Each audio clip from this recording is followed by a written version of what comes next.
Hello everyone, welcome to the channel. UPPCS RO मुख्य परीक्षा 2024 निबंध श्रृंखला देखते हैं। इसी क्रम में ये 8वां निबंध है और इसका टाइटल है साहित्य की सामाजिकता।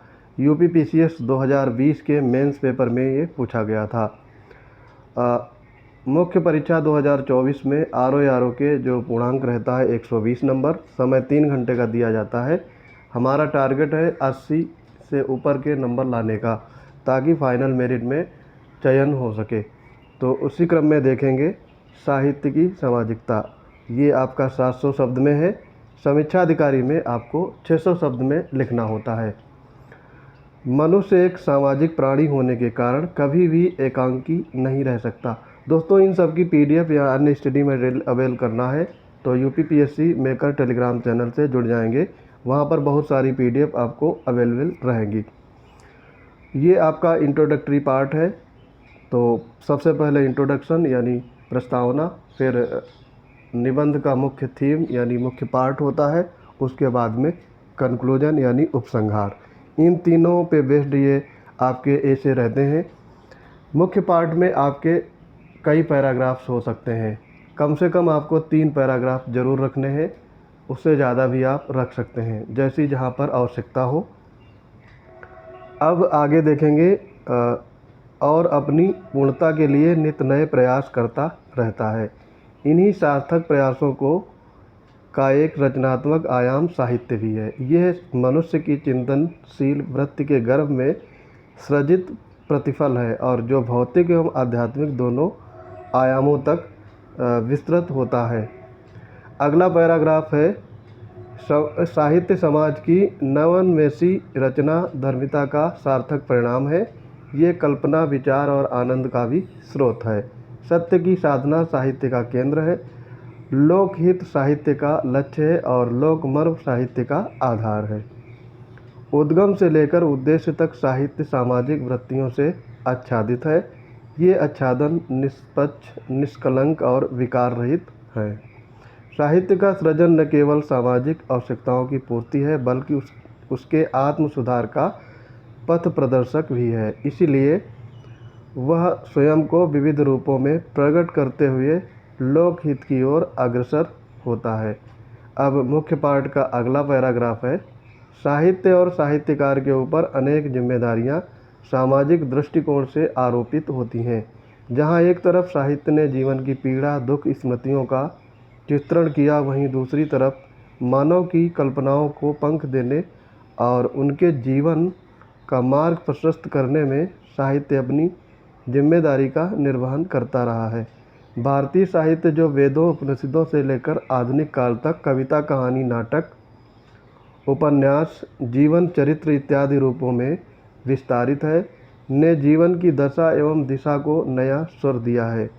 वस्तुतः समाज को दिशा देने का काम तलवार ने नहीं, कलम ने किया है। साहित्य के कोने कोने में झांकने तथा उसकी खूबियां, विसंगतियों पर सवाल उठाने का साहस एक कलमकार ही कर सकता है। साहित्य की सामाजिकता निम्न पंक्तियों के माध्यम से स्पष्ट की जा सकती है। यहाँ पर देखो, ये पंक्तियाँ हैं। अंधकार है वहाँ जहाँ आदित्य नहीं है, आदित्य मतलब सूर्य, और मुर्दा है वो देश जहाँ साहित्य नहीं है। काफ़ी सटीक बात लिखी गई है। साहित्यकार अपने परिवेश में चल रही लोक वृत्तियों तथा जनमानस के भावों का अंकन अपनी रचनाओं में करता है। साहित्य के अनेक उदाहरणों में जाति व्यवस्था की बुराइयों की खुलकर आलोचना की गई है। नारी उत्थान और सशक्तिकरण के स्वर निवेशित किए गए हैं। स्वतंत्रता संघर्ष और गांधीवादी मूल्यों का चित्रण प्रेमचंद्र की रचनाओं में प्राप्त होते हैं। समाज में व्याप्त बुराइयों और अच्छाइयों के मध्य साहित्यकार सत्य का अन्वेषण कर अपनी जिम्मेदारियों का निर्वहन करता हुआ भी दिखाई देता है। अगला पैराग्राफ है साहित्य का उद्देश्य सामाजिक आत्मसुधार के मार्ग को प्रशस्त करना होता है। सामाजिक आत्मसुधार के दायित्व बोध से बंधे होने के कारण साहित्य उद्देश्य परकता को प्राप्त करने के लिए पात्रों, घटनाओं, कथानक और परिवेश में ऐसा परिमार्जन अवश्य करता है जिससे सामाजिक संदेशों का सुस्पष्ट ढंग से व्यक्त किया जा सके और आत्म सुधार का मार्ग प्रशस्त किया जा सके। साहित्यकार समाज का अंश होने के कारण उन वृत्तियों से प्रभावित होता है जो एक सामाजिक प्राणी के लिए आवश्यक होती हैं। इन्हीं प्रभावों के कारण साहित्यकार द्वारा लिखा गया साहित्य भी सामाजिकता को धारण कर लेता है। अब नेक्स्ट पैराग्राफ है मुख्य थीम का ही। साहित्य ज्ञान का संचित कोश होता है जहाँ समाज के अनुभव विशेष समाहित रहते हैं। इसलिए समाज को साहित्य को समाज का मस्तिष्क भी कहा जाता है। साहित्य हरिश्चंद्र, सीवी दधीच नानक, बुद्ध, महावीर, ख्वाजा मोइनुद्दीन चिश्ती जैसे चरित्र नायकों के माध्यम से समाज को सत्यनिष्ठा, त्याग, दया, प्रेम, करुणा जैसे उदात्त गुणों से परिचित कराता है। कबीर की साहसिक दृष्टि समाज की विसंगतियों और आडंबरों पर प्रहार करती है। स्वतंत्रता, समानता, आत्म निर्णय जैसे मूल्यों को साहित्य ने ही समाज में निवेशित किया है। साहित्य की प्रेरणा से ही समाज अपना रूप बदलता है और नई प्रेरणा प्राप्त करता है। अब कंक्लूजन देखेंगे उपसंहार निबंध का। अतः साहित्य अपनी सामाजिकता को विभिन्न अर्थों रूपों में प्रस्तुत करता है। एक ओर वो समाज से प्रभावित होकर उसकी प्रस्तुति करता है, दूसरी ओर उसके दुर्गुणों को दूर कर नवीन कलेवर के साथ उसमें परिवर्तन का भी प्रयास करता है। साहित्य अपने युग का उद्भव है, वाहक है, इसलिए कालजयी भी है। बिना साहित्य के समाज मूक, बधिर तथा अपादस्थ के समान होगा। साहित्य संगीत कला विहीन, साक्षात पशु पुच्छ विषाणहीना। कितना अच्छा लिखा गया है। साहित्य संगीत कला विहीना, साक्षात पशु तुच्छ विषाणहीना।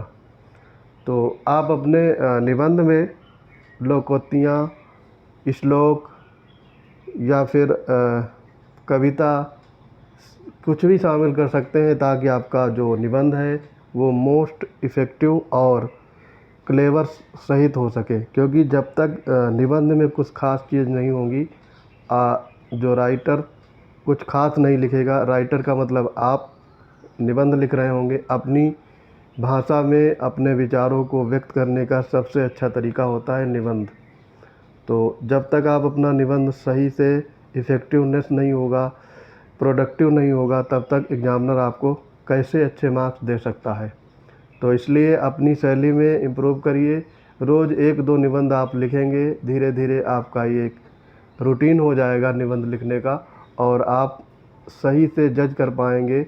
और एक दिन ऐसा आएगा जब आप निबंध में लेखन में परिपक्वता हासिल कर लेंगे। यही एक तरीका है।